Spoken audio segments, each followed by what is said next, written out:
देख एठी मो पाखरे तीनोटी घंटा अछि।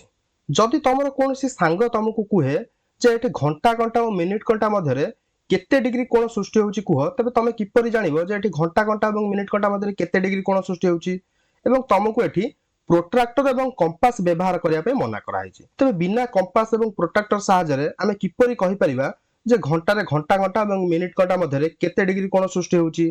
तबे चलो प्रथमे आमे एक घंटा को देखिबा। तबे यहा होउची एक घंटा।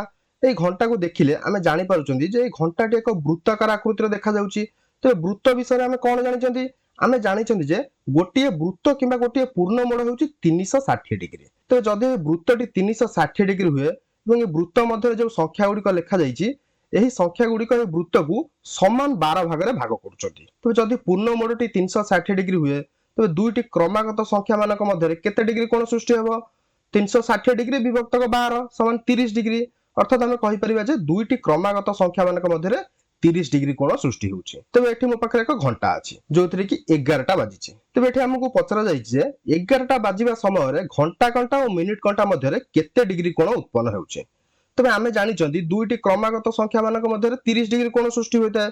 तेबे एठी 11टा बाजिथिया समय रे आमे कहि परिबा जे घंटा घंटा और मिनिट घंटा मध्य 30 डिग्री कोण सृष्टि होउची। एहा परे मो पाखरे आउ एक घंटा अछि। तेबे एठी कुहा जाइछि जे 4टा बाजिबा समय रे घंटा घंटा और मिनिट घंटा मध्य केते डिग्री कोण सृष्टि होउची। तेबे आमे जानि चंदी दुईटी क्रमागत संख्या मानक मध्य 30 डिग्री कोण सृष्टि होइताय।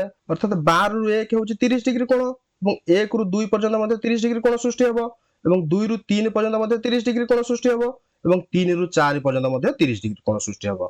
अर्थात 30 युक्त 30 युक्त 30 युक्त 30 समान 120 डिग्री।